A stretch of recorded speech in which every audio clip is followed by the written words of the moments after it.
다 같이 좋은 아침입니다.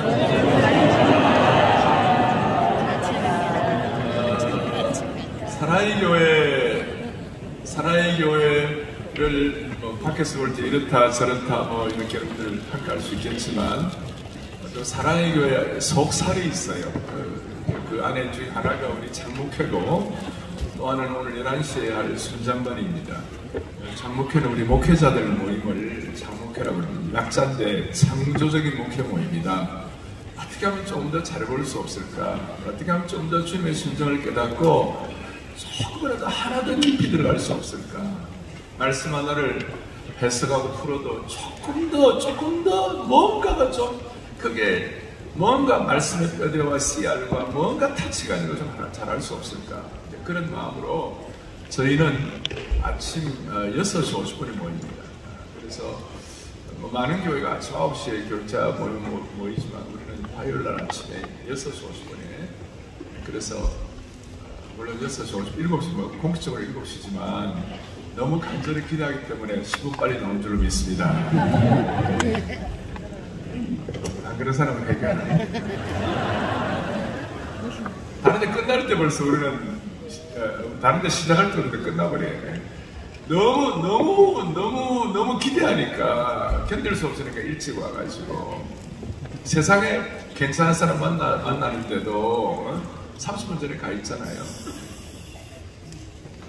시간 맞춰서 간다는 것은 물론 좀 대장은 책임자는 시간 맞춰 가야 돼. 왜냐하면 뒤에 오는 사람들에 대한 좀 섬기는 마음을 가지고 늦게 오면 미안하니까. 제가 교회 개최하고 처음에 삼성전자 미주 사장이 저희 교회 집사님이셨는데 거기 직원이 주일날 예배 올 때 그냥 덜렁덜렁 그리고 오는 거예요. 그냥 티셔츠 입고 오는 거예요. 한 번은 데려다 놓고 야, 너 회장님 만날 때 티셔츠 입고 가나? 몇 번 못 알아들었으니까 다시 얘기할게요. 너 회장님 만날 때 티셔츠 입고 가나? 아, 양복 입고 가지. 그럼 우리 하나님 만나는데 주일마다 아무렇게나 오면 안 되지. 물론 요즘 열린 예배도 있고 저 젊은이들은 그런 것도 있긴 하지만 그래도 우리 마음의 가슴은 그런 준비, 기대감, 설렘 있어야 할 줄로 믿습니다. 우리 장목회는 저희 교회 숨겨진 속살이다. 그래서 저희가 장목회, 창조적인 목회 모임 120명 정도 우리 파타를 쳤어. 그리고 저희가 직원이 한 180명 정도, 300명 정도 저희 직원들 또 직원들 모임을 창조회, 창조적인 조력자 모임. 그래서 교육자 직원 300명. 저는 노동부 장관 표창을 받아야 합니다. 자, 그래서 오늘 이 장목회가 그리고 모든 사역은 여러분 finish and start가 분명해야 되는 거예요.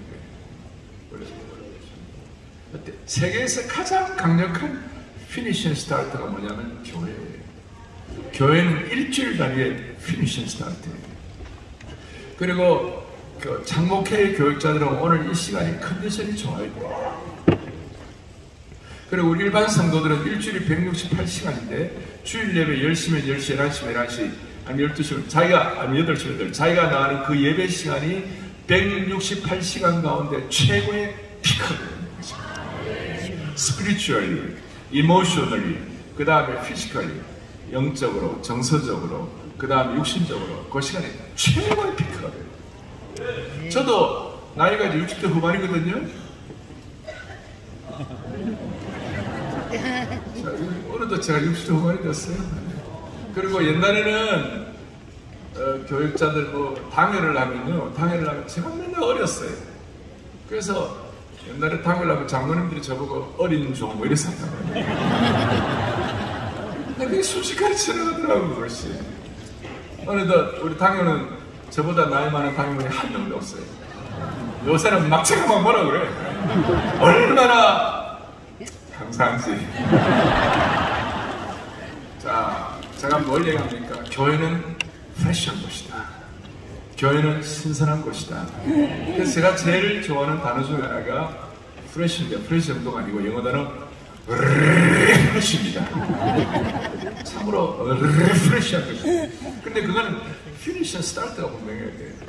이거 모든 사역은 위클리 체크가 돼야 돼요. 주중 체크가, 그러니까 일주일에 한 번씩은 모든 것이 명확하게 체크가 돼요. 제가 1983년도에 80년도 유학 가고 83년도 겨울, 초겨울인가 그랬는데, 그때 사던 베프티스트 컨벤션이라고 미국의 세계에서 그 당시 제일 큰 교단, 그 당시에 1,400만 사던 베프티스트, 그리고 뉴멕시코주의 알버쿠키라고 있었는데, 그 알버쿠키에 사던 베프티스트 교육국이었어요. 에듀케이션 헤드쿼터였는데요. 집코드 하나가, 우편번호 하나가 그 교육국일 정도. 이야, 여기 가니까 연세대학교 한 2~3배 정도 되는 거예요. 그 교육센터 전체가. 근데 뭐 복잡하게 다 들어보니까, 제가 What the Southern Baptist is all about, 제 나이 27살 때 사던 베프티스트 세계 최고의 교단의 모든 것들을 제가 좀 보았어요. 보면서 느낌, 나는 장로교 출신 아닙니까? 보면서, 야, 이게 여기 중요한 것 중에 하나가 모든 것이 일주일단이에요. 일주일. 모든 것이. 제가 미국에 사역하면서 매주일마다 우리 다락방이라고 매주일마다 우리 일반적으로 구역을 한단 말이에요. 매주일마다 하고 뭐 이렇게 하니까 주중 훈련하고 그러니까 어떤 선배 목사님이 와가지고, 목사 너무 잔인하지 않아? 이민교회 그 주말에 좀 쉬어야 되는데 금요일마다 다락방 한다고 소그룹 한다고 다 데려다 놓고 있잖아. 그럼 너무 잔인하지 않아? 그래서 제가, 아니 목사님은 어떻게 한다? 우리는 한 달에 한 번씩 하지 그런다고. 그래서 내가 그랬어요. 목사님, 현상 유지도 힘드시죠? 다시요. 저는 매주 한 번씩 하고, 목사님 보고는, 목사님은 얼마나 합니까? 소그룹을, 구역을 매달에 한 번씩 한다는 거예요. 그래서 제가, 목사님, 현상 유지도 힘드시죠? 어떻게 그걸 잘 알아? 선지자의 은사가 있어? 한 달에 한 번 안 됩니다. 일주일에 한 번. 일주일에 한 번. 그래서 장목화도 일주일에 한 번. 주일 예배도 일주일에 한 번. 모든 체킹 시스템 일주일에 한 번. 사실 제일 좋은 거는 장목화도 오늘 화요일 아침 6시 50분 하는 게 아니고, 사실은 주일 오후에 하면 제일 좋아요. 그때 영감 있고 기름 부음 있고 다 있어가지고 그 아이디어와 센스가 떠나지 않거든요. 근데 주일 저녁에 다 지쳐 있잖아. 저희 같은 청년대 아빠가 주일 저녁까지 계속하니까 그 못하는데, 여한 피니시 스타트. 지상에서 최고의 이 시스템이 교회 시스템이고, 피니시. 뭐든지 일주일마다 단위가 피니시 스타트. 우리가 제자훈련도 입학 예배를 드리고, 그 다음에 수료 예배를 드리고, 피니시 스타트. 또 봄사역이 피니시 스타트, 가을사역이 피니시 스타트. 그리고 우리 오늘 한국교회 성결말 이것도 뭡니까? 어제 오늘 하시면 어제 시작 스타트하고 오늘 오후에 피니시. 뭐든지 피니시 스타트하면 항상 하는 일마다 그저 그런 것이 아니라 날마다 레벨이 되는 것입니다. 그래서 그런 우리 마음가짐을 갖고 이제 화요일마다 이렇게 모이는데 우리 다 같이 성경 구절 하나 보겠습니다. 고전 4장 15절을 보겠습니다. 고전 4장 15절.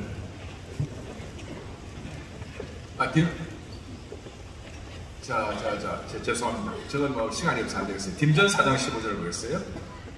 딤전 4장 15절을 보겠어요. 디모데전서 4장 15절.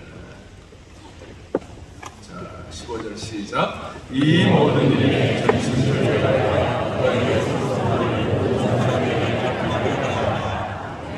제가 대학교 시절에 선교단체에서 훈련을 받으면서 몇 가지 주제처럼 늘 마음속에 이렇게 암송하는 구절이, 이 모든 일에 전심전력하여 너희 진보를, 그 당시에는 개혁하는 진보였어요.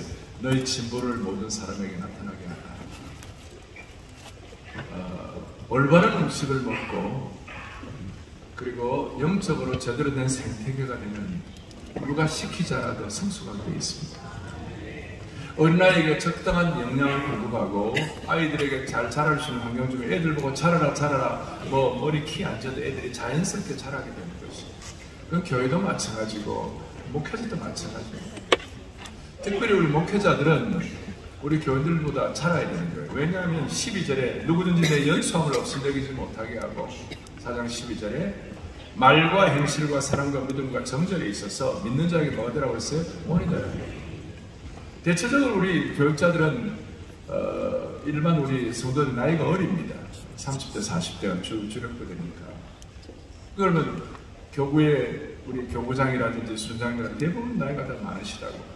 그런데 어떻게 교육자로서 우리 다 같이 주님 앞에 왕같은 제사장으로 신분은 같지만 우리 소명은 다르잖아요. 교육자로 소명이 있잖아요.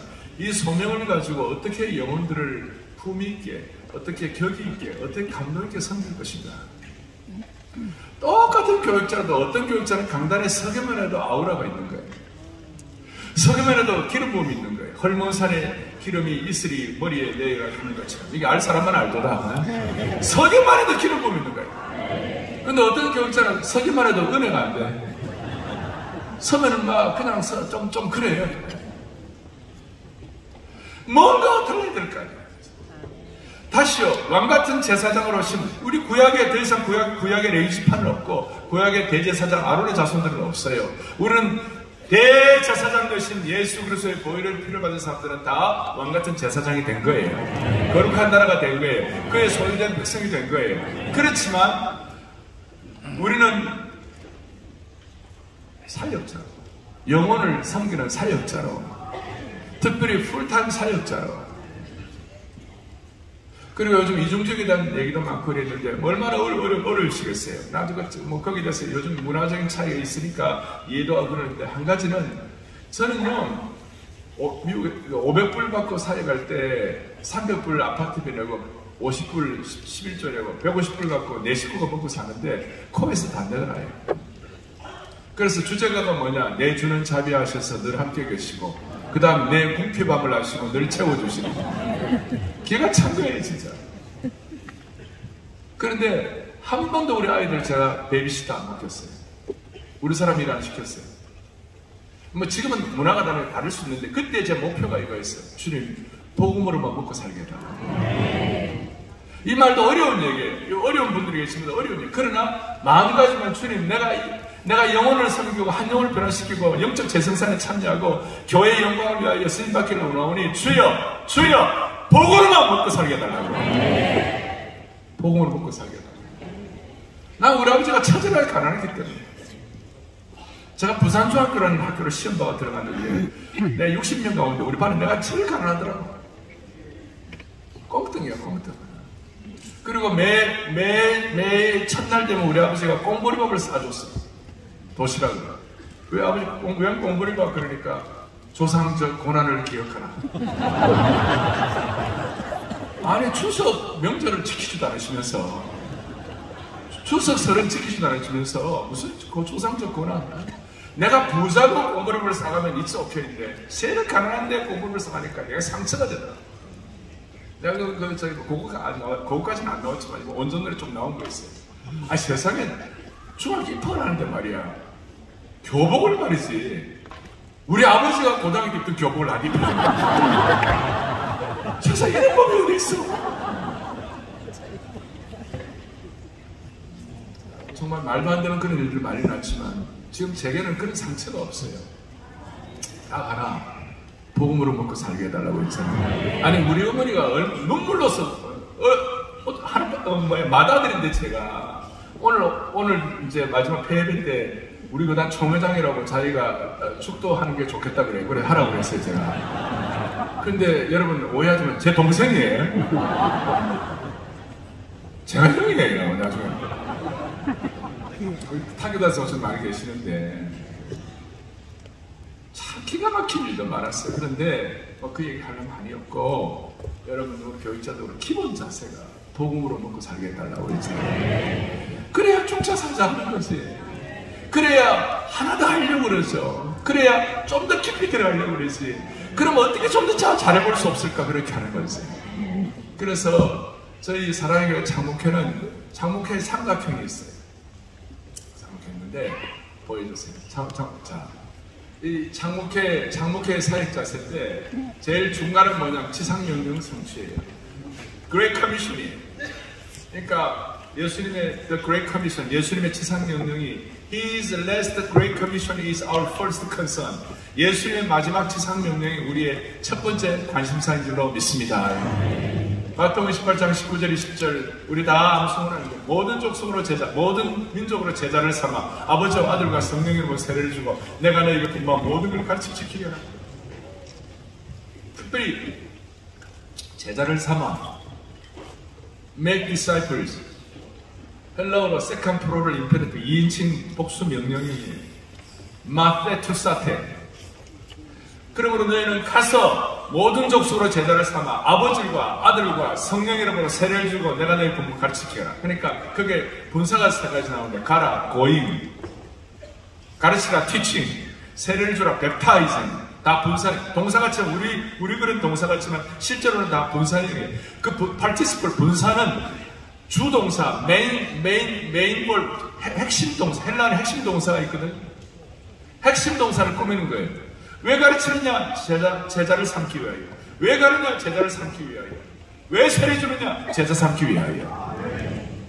이 우선순위가 놓쳐지면 안 되는 것이야. 우선순위. 결국 남는 건 제자 삼는 통한 영적 재성장을 잘하면 장관 되는 것보다 낫다, 총 되는 것보다 낫다, 대통령 되는 것보다는 말할 것도 없이 낫다. 대통령들 보세요. 지금 다 보세요. 얼마나. 나 윤 대통령 불쌍해 죽겠어. 앞으로 어떻게 될지. 윤 대통령만 앞으로 잘 됐으면 좋겠어요. 그래야 우리 한국 사회 이 만연한 이 내부 분열 거의 내전 상태가 해결되지 않겠어요? 내전 상태를 해결하는 길은 뭡니까? 사상적 신념보다도 복음의 진리가 우선되어야 될 거 아니에요? 교회 모든 사역의 핵심과 중심이 다 있고 여러분들 나름대로 사역의 방향이 다 있지만 교회의 커미션보다 앞설 수는 없는 것이에요.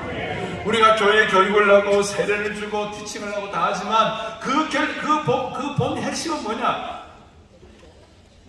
그레이 커미션. 모든 족속으로 제자를 삼는 것이야. 소위 지상명령 성취예요. 이걸 위하여 제일 먼저 오른쪽에 뭐냐면 한 사람의 소중성. 한 사람 한 사람. The importance of individual. 한 사람 한 사람의 소중성. 우리는 교회가 큽니다. 그리고 믿습니다만 하여튼 그러나 제 마음은 은혜의 사각지대가 없게 하여 주십시오. 제 마음이에요. 그리고 저는 지금도 대형교회 목사라도 개척교회 목사의 심정으로 지금도 그 마음 변함이 없어요. 저는 미국에서 사역을 하고 4,500, 그 당시에 4,500 해외 이민교회를 가운데서는 12명으로 시작 제일 큰 교회가 됐어요. 10,000명이 출석해서, 10,000명이 모이고 한 8,000명이 출석을 했어요. 근데 그 큰 교회, 해외에서 제일 큰 이민교회였지만 그 큰 교회에 내가 담임 목사라는 자식이 내가 주님 정체가 거의 없었어요. 제가 그 교회를 그만두고 내가 한 달쯤 쉬어보니까 그 교회 담임 목사 자리가 얼마나 대단한 자리인가 끝나고 난 다음에 깨달았어요. 지금도 사랑의 담임 목사의 위치가 뭐 대단한 거 있을 수 있겠지만 그런 거 생각할 여유가 없어요. 개척교회 목사의 심정이에요. 여러분들도 여러분들이 섬기는 그 일이 얼마나 대단한지 모르는 거예요. 크든 적든 교회가 아마 10명이 모이든 100명이 모이든 1000명이 10,000명이 모이든 교회가 장감성, 장류감교, 감교, 성결교, 기아성, 친절교 어떤 교단을 막론하고 교회 사이즈를 막론하고 지방에 있든 서울에 있든 지역을 막론하고 교단을 막론하고 사이즈를 막론하고 교회의 머리가 예수 그리스도이시고 이 교회의 머리는 예수 그리스도이시라고 판을 받고 교회 십자가를 붙이고 그야말로 이 십자가의 능력을 믿고 교회의 머리가 예수 그리스도가 믿는다면 다시요 사이즈를 막론하고 교단을 막론하고 지역을 막론하고 그 교회는 영광스러운 것이에요. 여러분 여러분이나 대형교회 목사는 우리 개척교회 목사님들 내가 우리 개척교회 내가 교회 개척을 했으니까 저는 흥분하면 말이 빨라져요. 누구처럼 딱 앉아 저는 이제 눈빛만 딱딱해도 움직여야 될 그런 상황이고 말 천천히 하면서 아랫배에 힘주고 그 다음에 목소리 딱 깔고 있잖아요. 다 할 수 있지만 그래갖고 영혼이 구원되나? 그래갖고 시대가 변화됩니까? 그 마음이 들여져야죠, 마음이. 너무 중요한 것이 교회는 영광스러운 것이다. 그런 대신 한 사람 한 사람 너무 소중하다. 그리고 그걸 위하여 인자의 무슨 섬김을 받으라면 섬기라. 자기 몫을 많은 사람한테 선물로 주려 함이니라. 섬김의 태도. 어제도 일본 목사님 오셔서 같이 드렸습니다만, 일본의 어떤 관방부, 우리 말하면 기획재정부 장관이 27살 부임한 젊은 목사님들 가방 모치를 했어요. 가방을 들고 다니는 거예요. 아니, 일국의 넘버2 장관이 말이지 27살밖에 안 되는 신임 부임한 목사 가방을 들고 다닙니다. 가방 모치를 들고, 가방 모치야. 이거 무슨 일이 벌어졌겠어요? 무슨 일이 벌어졌겠어요? 이야, 그 젊은 목사가 얼마나 훌륭하면 저 총리급 장관이 가방 모치를 하냐? 그게 아니죠. 훌륭한 걸 떠나서 그 장로님, 그 교회 장로님이셨죠. 그 장로님이 그런 섬김의 자세가 있으니까 그 교회가 훌륭하게 되는 것이에요. 주기철 목사님이 한 번은 조마식 장로님 예배 늦게 들어왔다고 신발 들고 서 있으라고 그랬다고. 어디서 그런 낭설 같은, 어디서 그런 말도 안 되는 엉터리 예화가 있는지 몰라요. 주기철 목사님의 인격이 장로님 늦게 왔다고 신발 들고 서 있으라고 할 인격이 됩니까? 그런 인격입니까? 그런 건 아니고요. 잘못된 거예요. 근데 우리가 어떤 젊은 목사들은 설교 시간에 조는 사람들, 또 마음에 안 드는 마음에 안 드는 성도들을 막 예배 시간 집중하지 못하면 군사들을 이렇게 세워가지고 예배 마칠 때까지 세워놓더라고. 글마하고 정신 나간 놈이야 진짜.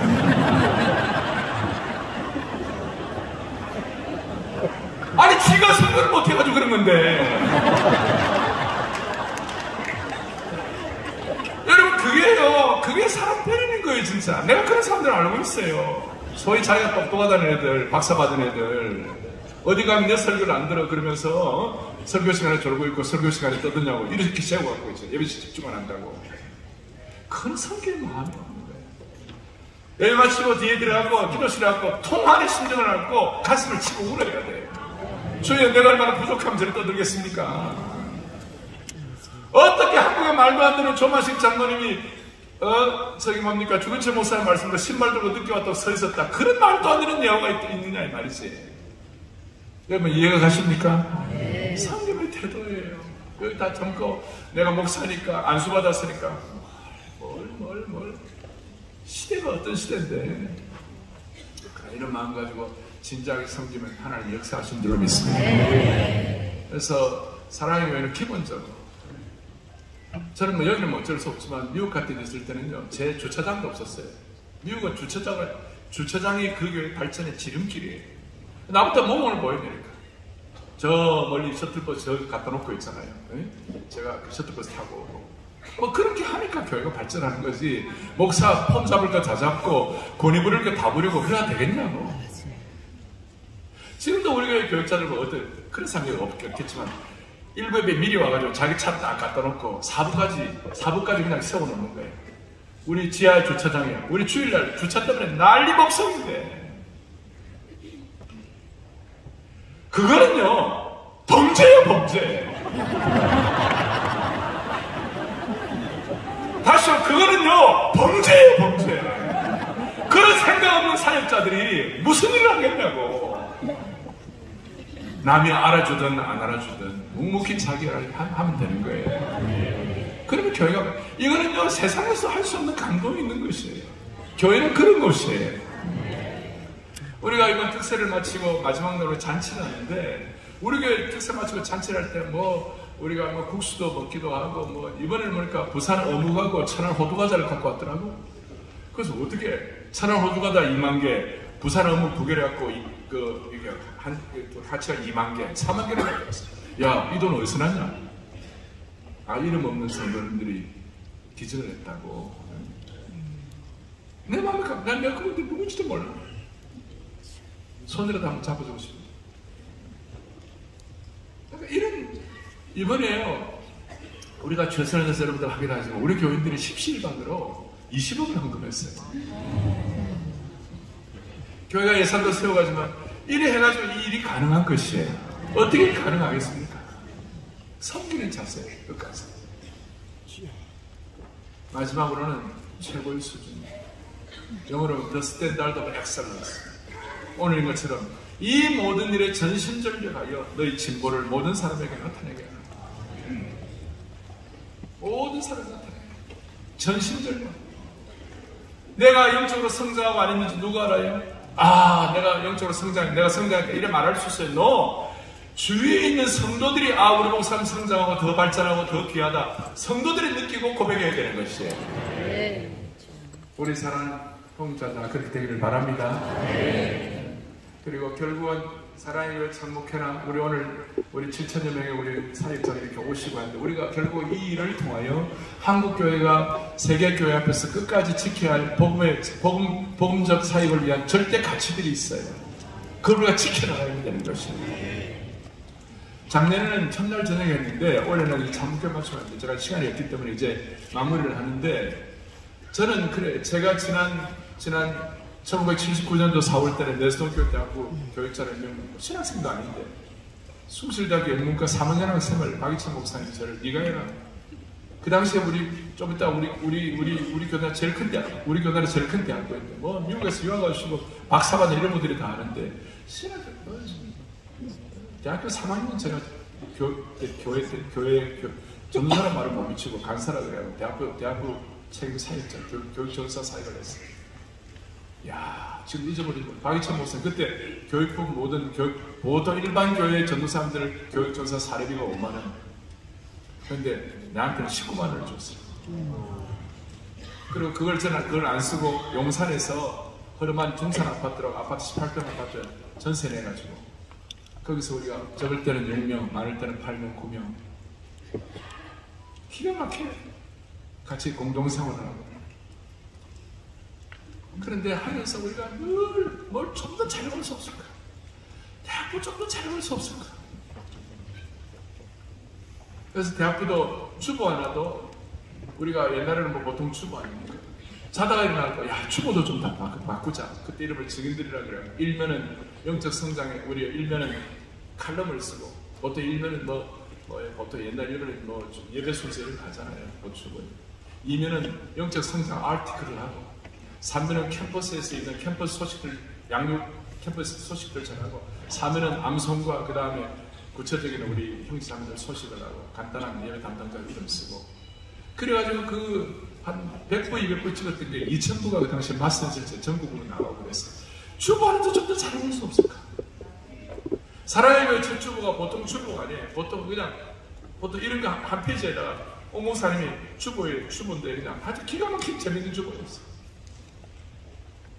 주보 하나도 찬송 하나 선택하는 것도 제가 제일 미치는 것이 뭡니까? 야 우리 준비 찬송합시다. 준비 찬송의 성경이 어디 있어요? 준비 찬송은 없어요. 죽도록 일주일 동안 제일 은혜 받은 찬송을 같이 나눠야 되는 것이에요.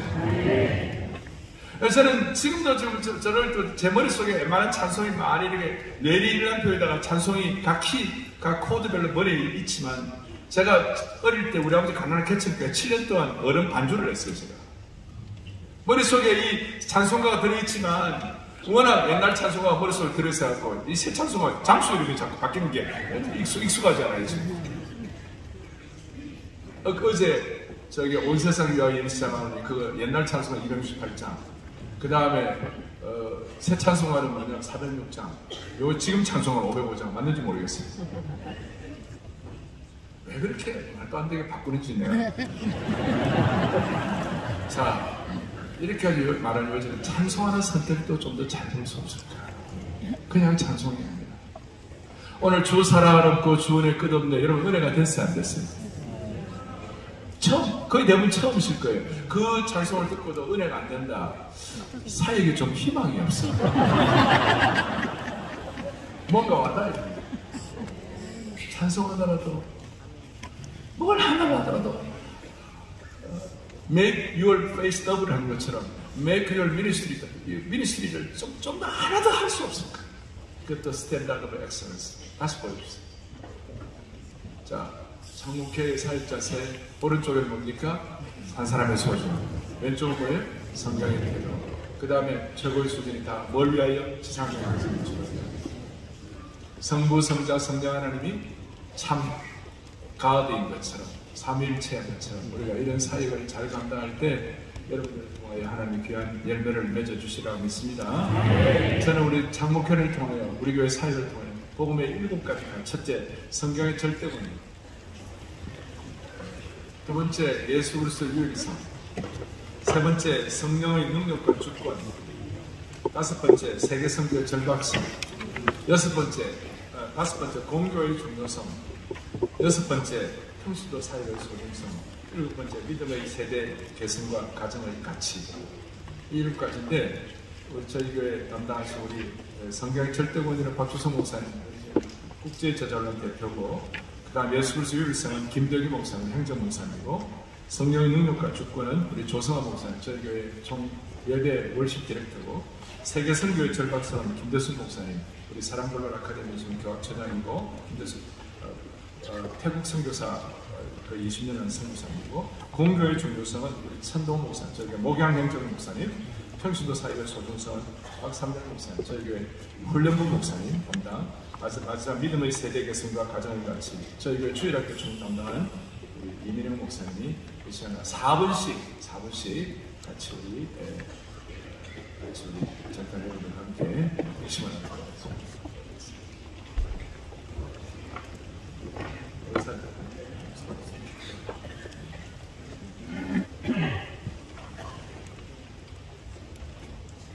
포인트를 보여주세요. 네. 여러분, 사랑의 교회는 여러분이 잘 아시는 대로 제자훈련을 하는 교회입니다. 제자훈련이라는 말은 넓은 의미에서는 예수 그리스도를 닮아가게 하는 모든 목회 사역이 제자훈련입니다. 설교도, 신방도 제자를 길러내기 위해서 하는 거죠. 그런 면에서 여러분은 모두 다 제자훈련하는 목사님들이십니다. 그런데 사랑의 교회가 제자훈련하는 교회다라고 할 때는 조금 좁은 의미를 담아서 이야기를 하는 겁니다. 좁은 의미의 제자훈련하는 교회라는 말은 말씀 사역을 위임할 수 있는 평신도 지도자를 길러내는 과정을 가리켜서 제자훈련을 한다라고 말을 합니다. 보통 교회에서는 목사님들이 설교를 통해서 성도들에게 성경을 연구한 내용으로 한 광주리 영의 양식을 전달을 하시죠. 그런데 평신도들에게 말씀 사역을 위임을 할 때 나타나는 열매는 성도들이 성경과 교제를 가지고 다락방이라는 소그룹으로 모여서 영적인 양식을 나누게 되는데, 순장만, 구역장만 영의 양식을 준비해 와서 한 조각씩 나누어 주는 것이 아니라 모두가 한 광주리를 준비하고 와서 나누게 됩니다.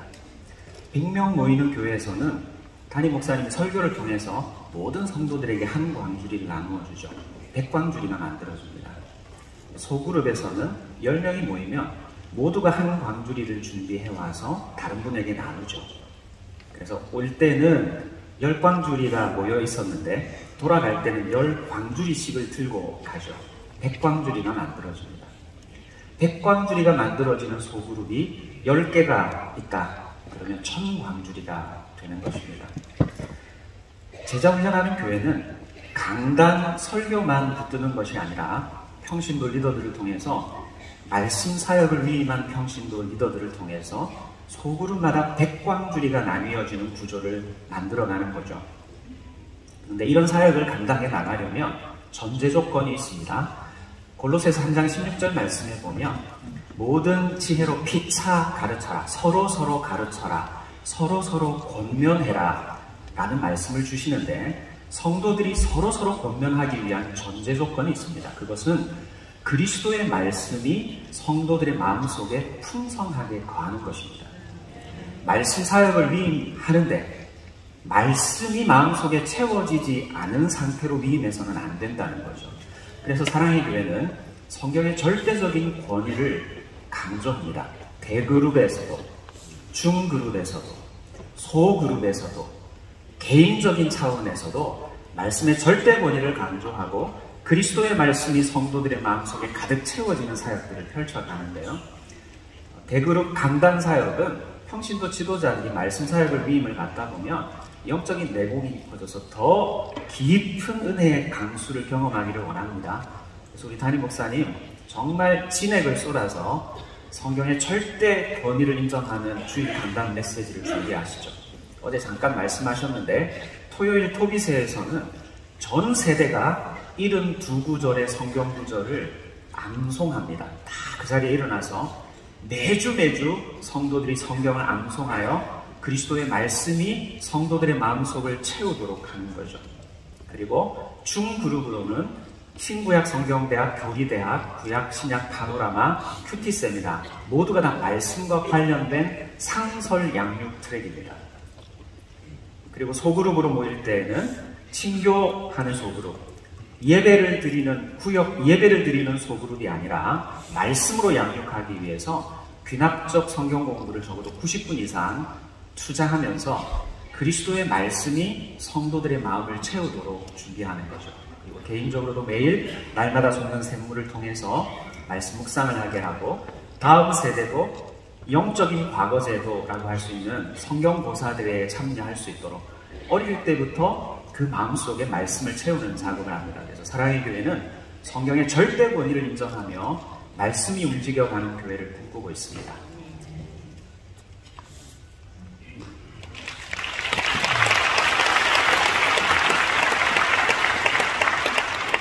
부흥의 비밀병기 두 번째는 그리스도의 유일성입니다. 그리스도인들이 그리스도의 유일성에 대해서 이야기하면 사람들은 그리스도인들에 대해서 너무 편협하다, 교만하다라고 이야기합니다. 그들이 그렇게 이야기하는 것은 우리가 주장하는 바가 이 시대의 시대적 흐름과는 맞지 않는다라고 생각하기 때문입니다. 이 시대를 뒤덮고 있는 거대한 사상적 줄기가 무엇입니까? 그것은 종교적 상대주의입니다. 종교적 상대주의자들은 이렇게 이야기합니다. 모든 종교는 산 꼭대기에 있는 한 신을 향하여서 각기 다른 길을 갈 뿐이다.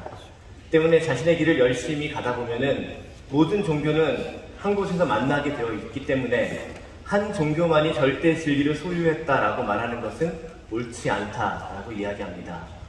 합리적인 것 같고 매우 관대한 것 같고 사람들의 마음을 열기에 충분한 것 같은 이론입니다. 하지만 그들이 놓치고 있는 것이 있습니다. 그것은 죄의 심각성입니다. 프랑스 철학자 미셸 푸코는 이렇게 이야기합니다. 모든 것은 상대적이며 어떤 종교도 절대적 진리를 소유했다고 말할 수 없다. 그러나 종교적 상대주의자들, 다원주의자들이 놓치고 있는 것이 있습니다. 그것은 인간의 문제가 얼마나 심각한지 그들은 모르고 있습니다. 인간의 법과 관용, 도덕으로 해결할 수 없는 인간의 죄의 문제가 있기 때문에 예수 그리스도께서는 십자가에 죽으셨습니다. 하지만 그들은 그것을 모르고 있기 때문에 예수 그리스도의 죽음이 단지 인간에게 마음의 평안과 안식, 번영을 주기 위해 그가 죽으셨다라고 생각하고 그들은 예수 그리스도의 진정한 십자가의 죽음의 의미를 깨닫지 못하고 있습니다.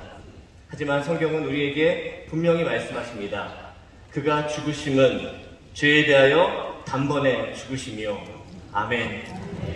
예수 그리스도께서 죽으심은 우리에게 단지 평화와 안식, 번영을 주기 위한 것이 아닌 우리의 죄를 위한 것임을 성경은 선언하고 있습니다. 이 세상의 어떤 종교도 죄의 문제를 해결하지 못했습니다. 불교의 석가모니는 깊은 철학적 사유를 남겼을지는 모르지만 그가 죄의 문제를 해결하지 못했습니다. 이슬람의 마호메트는 강력한 종교 공동체를 형성하는 데 성공했을지는 모르지만 그가 죄의 문제를 해결하지 못했을 뿐더러 그 때문에 수많은 죄악된 문제가 지금도 세상에 관영하고 있습니다. 오직 한 분 예수 그리스도만이 이 죄의 문제를 단번에 해결하실 수가 있습니다. 예수님께서는 말씀하십니다. 내가 곧 길이요 진리요 생명이니 나로 말미암지 않고는 아버지께로 올 자가 없느니라. 오직 예수 그리스도께서만이 유일한 길이시며 오직 예수 그리스도만이 참된 생명이시며 오직 예수 그리스도만이 온전한 진리이심을 우리가 굳게 붙잡고 나아가야 할 것입니다. 사랑의 교회는 이 진리를 굳게 붙잡고 오직 예수 그리스도만을 전하는 복음 사역, 오직 예수 그리스도만을 높이는 예배 사역, 오직 예수 그리스도만을 따라가는 제자 훈련 사역을 굳건히 감당하고 있습니다. 아무리 거센 파도가 휘몰아치는 바다에서도 굳건히 세워진 등대는 절대로 흔들리지 않습니다. 흔들리지 않을 뿐만 아니라 바다에 흔들리는 수많은 배들을 안전한 항구로 모셔오게 됩니다.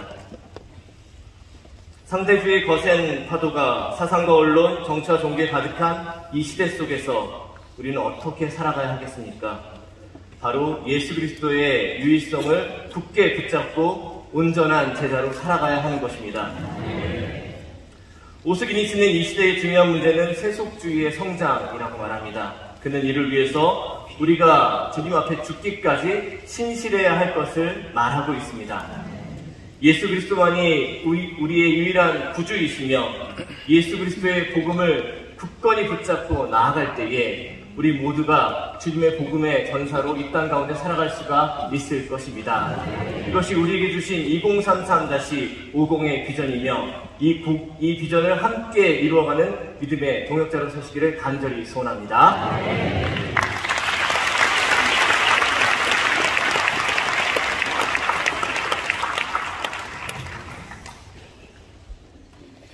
사도행전 10장 38절에 이렇게 대충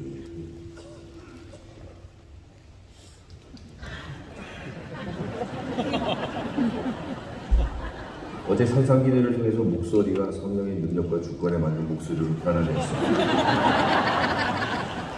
하나님이 나사렛 예수에게 성령과 능력을 기름 붓듯 하셨음에 그가 두루 다니시며 선한 일을 행하시고 마귀에게 눌린 모든 사람들을 고치셨으니 이는 하나님께서 함께 하십니다. 예수님의 사역의 원동력은 성령님이셨습니다. 인격적 사역과 사역적 충만의 가장 아름다운 조화와 균형을 보여주신 예수님의 삶이셨습니다. 예수님의 성령 충만은 단회적인 한 번의 경험으로 끝나는 것이 아니고 하나님의 아버지께 드리는 전적인 위탁의 기도를 통하여 지속적인 역사로 나타나셨습니다. 사도행전 2장 1절에 오순절날 이름에 그들이 다같이 한 곳에 모였더니 호련히 하늘로부터 급하고 강한 바람 같은 소리가 있어 그들이 앉은 온 집에 가득하며 마치 불의 혀같이 갈라지는 것들이 그들 위에 보여 각 사람 위에 하나씩 잘 안 보여서 하나씩 임하여 있더니 그들이 다 성령의 충만함을 받고 성령이 말하게 하심을 따라 다른 언어들로 말하기 시작하니라. 예수님께서 승천하시면서 제자들에게 약속하신 같은 성령님은 마가의 다락방에서 기도하던 120명의 제자들에게 몇 날이 못되어 임하시고 불의 혀처럼 갈라지는 것들이 각 사람에게 임하심으로 그 놀라운 오순절의 성령 강림이 시작되었습니다. 같은 성령께서 말하게 하심을 따라 제자들이 다른 언어로 말하기 시작했습니다. 인격적인 역사로 인해 성령 충만을 경험한 자들은 반드시 말이 달라지기 시작하는 것입니다. 이와 같이 사랑의 교회는 성도들에게 성령님의 인격적인 역사와 사역적 충만 두 가지의 조화와 균형을 가르치고 권면하며 주일 예배와 제자 훈련, 산상기도와 특별 새벽 분양의 여름 단기 선교를 통하여 그 실체를 경험하게 하고 있습니다. 어제 하루 종일 우리는 예수 그리스도를 증거하시는 성령님의 본질적인 역사와 또 저녁에 산상기도를 통해서 성령님의 내적 외적 역사의 조화와 균형을 경험하였습니다. 특히 저녁 산상기도에서 우리 모두의 실패와 아픔을 주 앞에 다 토해내고 주님의 위로와 능력으로 덧입는 놀라운 체험을 하였고 또 2033-50의 한국교회의 부르심을 놓고 간절히 기도하며 성령의 임재를 경험하였습니다. 하나님께서 인격적인 역사와 사역적 충만을 부으시는 교회들마다 성령님은 성도들의 찬양과 기도의 구름을 타고 거룩한 임재와 방문을 하신다고 고백합니다. 그리스도를 증거하시는 성령께서 영과 진리로 예배하는 예수 그리스도의 신부 교회 위에 임할 때 성도들은 더 이상 나의 뜻이 하나님의 뜻이 되게 해달라고 기도하는 것이 아니고 하나님의 뜻이 나의 뜻이 되게 해달라고 기도하기 시작하고 자신의 기도 응답보다 모든 것의 해답이신 그리스도를 더 원하고 사모하게 되는 줄 믿습니다. 이러한 성령님의 능력과 주권이 임할 때 개인과 가정, 그들이 속한 모든 영적 공동체 위에 기름 부으시는 성령님의 인격적 역사가 복음적 사역으로 전환되는 은혜의 선순환이 그들의 삶 속에서 강력하게 일어나게 되는 것입니다. 바로 그 능력과 힘으로 인해 사랑의 교회는 회복을 넘어 부흥으로 이끄시는 강력한 성령님의 역사를 지속적으로 체험하고 있습니다. 여기에 모인 우리 모두는 다 성령의 능력과 주권이라고 하는 놀라운 부르심을 받으신 분인 줄 믿습니다. 하나님은 부르신 자들을 반드시 그의 능력으로 신실하게 채우시고 인도하십니다. 이제 주님의 그날까지 온전한 한 사람의 제자로 서게 하시며 각 교회를 아름답게 인도하실 줄 믿습니다.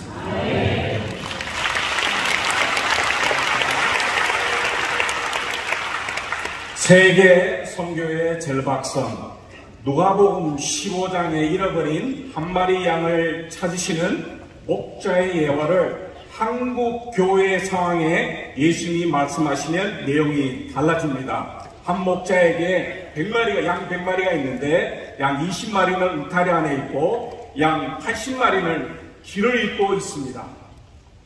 이런 긴박한 상황에서 한국 교회가 어떻게 반응을 해야 할까요? 한국 오만교회가 현재 인구의 20%를 감당하고 있다면 80% 예수님을 모르는 수많은 영혼을 위해서 20만 개 교회를 개척해야 되는 절박성을 느끼시는지요? 예수님이 동일한 예화를 현재 세계 상황을 보시고 말씀하시면 또 내용이 달라집니다. 한 목자에게 양 100마리가 있는데 양 30마리는 울타리 안에 있고 나머지 70마리는 길을 잃고 헤매고 있습니다. 세계 인구의 70%는 여전히 복음에서 소외된 상태인데 세계 선교의 절박성을 느끼시는지요? 글로벌 제자를 위해서 각 대륙마다 필요한 교회 개척 숫자는 대충 얼마나 될까요? 북미는 400만 교회, 남미와 라틴은 300만 교회, 유럽은 100만 교회, 아프리카는 300만 교회, 아시아는 900만 교회가 필요합니다. 사랑의 교회는 이런 세계 선교의 절박성 가운데 6 영역에서 섬기고 있습니다. 첫째, 타문화 선교입니다. 현재 56개국에서 363명의 타문화 선교사들을 파송해 각 대륙마다 온전한 제자를 세우고 있습니다. 둘째, 유럽의 재복음화입니다. 복음의 서진 사역을 통해 27개국에서 201개 교회를 섬기고 있습니다. 셋째, 칼세미나입니다. 외국 목사님들이 매년 평균도를 깨운다 칼세미나에 30명 아니면 100명 참석한 후에 본국으로 돌아가서 제자훈련 사역을 하고 있습니다. 브라질, 대만, 일본에서도 제자훈련 세미나를 개최했습니다. 넷째, DMGP, Disciple Making Global Partner 사역입니다. 2019년 2월에 아프리카 가나에서 교단을 초월한 2,000명 이상 사역자들을 제자훈련을 소개하고 같이 파트너를 해서 아프리카 선교를 어떻게 할 건지 비전을 나누었습니다. 또 2022년 11월에 말레이시아, 인도네시아, 태국, 루마니아, 가나 등 여러 국가에서 온 우리 교육자들, 외국인들 120명 정도를 함께 파트너로 저희들이 비전을 나누었습니다. 다섯 번째, 제자만의 단기 선교입니다. 제자훈련을 받는 모든 분들은 국내이든지 해외이든지 반드시 단기 선교를 참석하게 되어 있습니다. 제자훈련은 선교사를 세우는 훈련입니다. 여섯 번째, 디에스포라 사역입니다. 사랑의 교회는 12개 디에스포라 선교센터와 협력하여 사역하고 있고 현재 주님을 섬기고 있습니다. 선교는 거리 개념이 아니라 방향 개념입니다. 세계 선교판이 코로나 전부터 서서히 바뀌다가 코로나 이후에 완전히 바뀌었습니다. 주님께서 한국 땅에 180나라에서 온 250만 명의 외국인을 보내주셨습니다.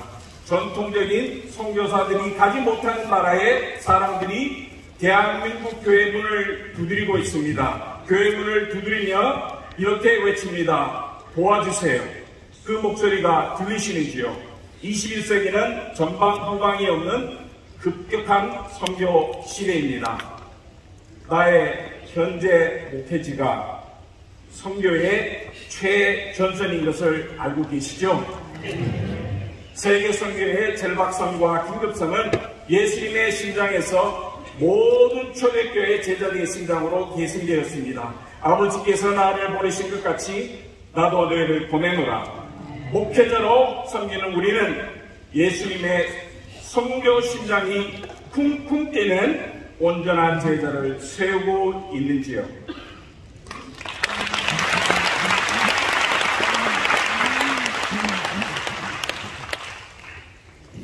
초대교회 교구 키프리아누스는 교회를 어머니로 모시지 않으면 하나님을 아버지로 모실 수 없다라고 했습니다. 칼빈 언급하기를 하나님은 그분을 아버지로 모신 자들에게 교회를 또한 그 어머니로 허락하셨다라고 단언했습니다.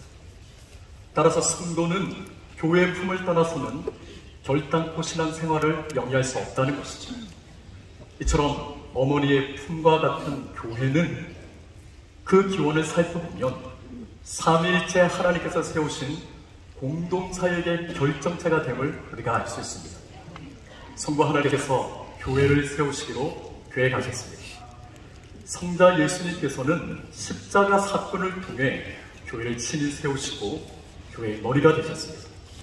성령 하나님께서는 오순절 성령 강림 사건을 통해 초대교회를 세우시고 교회가 사도들의 대위임령을 수행할 수 있도록 이끄셨습니다. 즉 교회에 사도성을 허락해 주셨다는 것이죠. 이와 같이 교회는 성부와 성자와 성령의 삼위일체 하나님께서 세우신 공동사역의 결정체입니다. 따라서 교회는 언제나 불변합니다. 왜냐하면 교회의 머리는 예수 그리스도시며 예수 그리스도는 어제나 오늘이나 영원토록 동일하시기 때문입니다. 무엇보다 교회는 이 땅 가운데 하나님의 영광을 드러내기 때문에 천지가 없어지기 전에는 결단코 일정 미력도 없어지지 아니하는 그 하나님의 말씀이 교회에 있는 한 이 땅의 교회는 영원합니다. 교회는 이 세상의 유일한 소망입니다. 상감벽지의 시골교회도 미래 자립교회도 개척교회도 세상의 소망이 됩니다. 교회만이 세상의 빛이자 구원의 방주가 되기 때문입니다. 비록 우리는 작고 부족하고 연약하나 교회는 예수 그리스도로 인하여 영광스럽습니다. 결코 부족하지 않습니다. 이 영광스러운 교회가 있기에 이 민족이 있고 영광스러운 교회가 있기에 이 나라가 있는 것입니다. 또한 교회는 사명이 있기에 영광스럽습니다. 하나님을 향한 예배가 영광스럽고 성도들을 향한 양육과 교제가 영광스러우며 세상을 향한 복음 전파와 구제가 영광스럽습니다. 이 영광스러운 사명을 교회가 감당하는 한 교회는 이 땅의 유일한 소망이 되는 줄 믿습니다. 무엇보다 교회는 그리스도의 몸이며 몸된 지체인 우리는 주 안에서 영가족이 됩니다. 사랑의 교회는 교회 공동체를 가리켜 영가족이라는 독특한 표현을 사용하고 있는데요. 영가족이란 영적 가족, 영원한 가족, 영광과 고난을 함께하는 가족이라는 의미를 지니고 있습니다. 우리는 영가족입니다.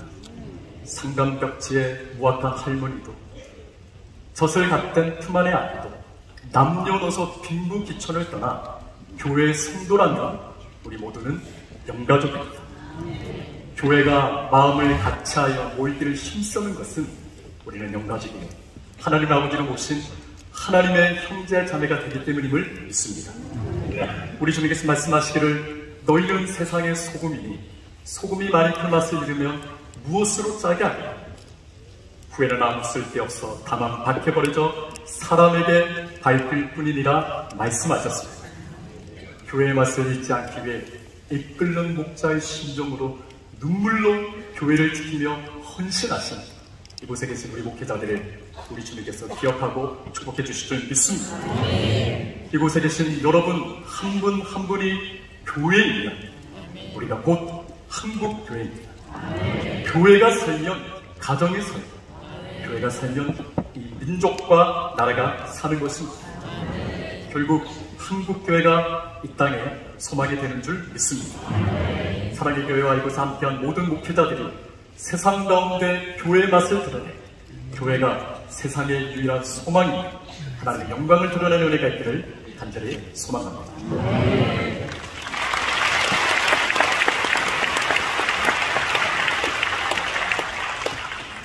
주님 안에서 사랑하고 존경하는 사역자 여러분, 이렇게 함께 모이시니 어떠십니까? 좋으시죠? 힘이 나시죠? 여러분께서 섬기는 교회 주일 예배 때 예배당이 그야말로 발디딜 틈이 없을 정도로 성도들로 가득하여 미어 터지듯 한다면, 통로에도 또 강단까지 또 심지어 출입문을 닫을 수 없을 만큼 구름대처럼 우리 성도님들이 모이신다면 여러분 어떤 마음이실까요? 물론 정반대의 모습도 얼마든지 있을 수 있습니다. 예배 시간은 다 됐는데 예배당이 텅텅 비어 있다면, 여기저기 두세 분 앉아 계시면 얼마나 마음이 힘들고 기운이 빠질까요? 우리는 그것을 코로나 때 더욱 절실하게 경험했습니다. 이 같은 경험을 통해 더욱 새롭게 확인한 것은 한 사람의 소중성입니다.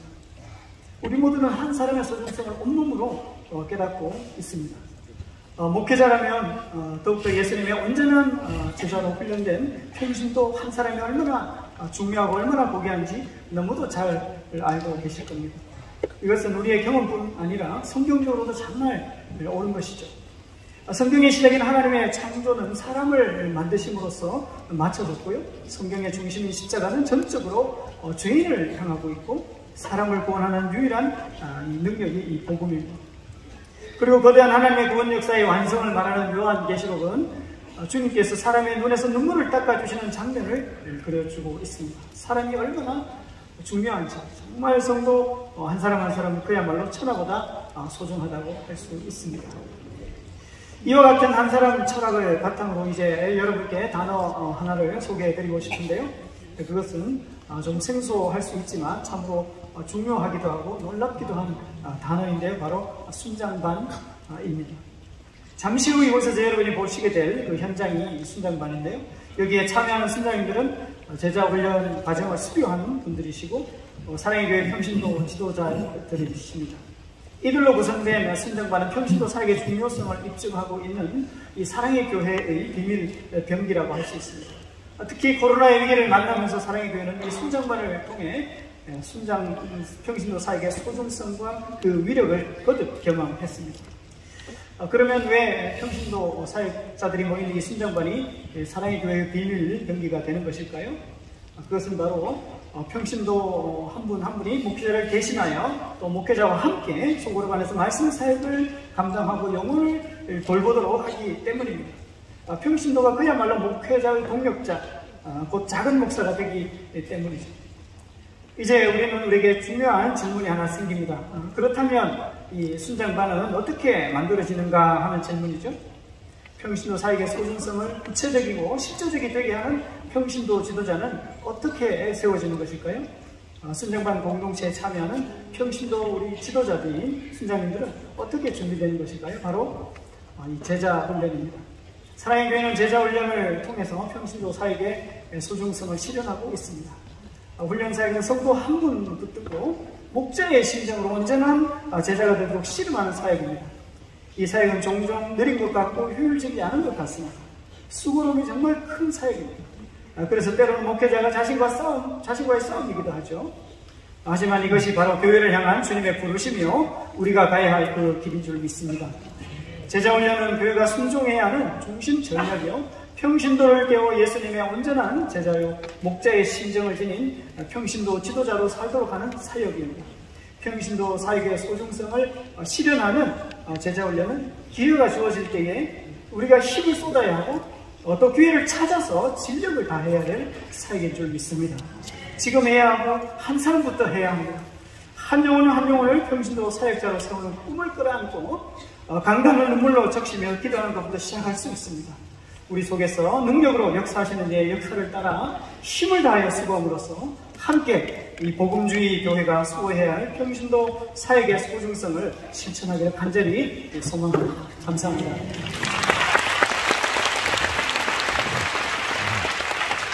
이 자리에 계신 실천기도의 용사들께 퀴즈를 하나 드리도록 하겠습니다. 다음 사진에 나오는 역사적인 사건의 공통점은 무엇일까요? 첫 번째, 제1회 한국교회 섬김의 날. 작년 9월 26일에서 27일 한국교회가 코로나 팬데믹으로 회복하기도 어려운 상황 가운데 교단과 교파를 초월하여 부흥을 갈망하고 무엇보다 한국교회의 닫힌 주일학교의 문이 다시 활짝 열리기를 소망하며 전국에서 무려 5,596명의 목회자가 한자리에 모여 천둥소리와 같은 간절한 기도를 올려드렸던 시간이었습니다. 두 번째, 에즈베리 부흥운동입니다. 올해 2월 8일 미국 켄터키주 에즈베리 대학교에서 일어난 부흥운동입니다. 그날도 변함없이 드려진 학교 체프를 마치고 19명의 청년들이 선포된 말씀을 붙들고 기도하던 중 강력한 성령님의 임재를 경험하게 되었습니다. 그리고 이 예배는 무려 18일간 지속되었고 지금도 멈출 수 없는 하나님의 구원의 역사를 꿈꾸며 부흥의 불씨를 이어가고 있습니다. 마지막으로 빌리그레암 전도대회 50주년 기념대회입니다. 올해 6월 3일 서울 월드컵 경기장에서 열린 전도대회입니다. 한국교회 재부흥과 통일의 결정적인 분기점이 된 지난 대회는 1만 명의 연합찬양대와 7만여 명의 성도가 참여한 세계적으로도 유례가 없었던 일이었습니다. 이 자리에는 부모와 자녀 세대가 함께 참여해 믿음의 회복이 일어나고 신앙의 세대 계승을 통해 부흥할 수 있는 초석을 마련하게 되었습니다. 이 세 가지 역사적인 사건은 저는 단연코 확신하건대 모두 살아계신 성령님의 강력한 임재의 증거인 줄로 믿습니다. 또한 실체가 있는 21세기의 믿음의 세대 계승의 현장이라고 확신합니다. 신앙의 세대 계승이라고 하는 것은 그저 가만히 앉아 기다리면 저절로 이루어지는 것이 아니라 누군가가 기도하고 누군가가 진액을 쏟아 헌신할 때 이루어지는 오병이어의 기적 같은 것인 줄로 믿습니다.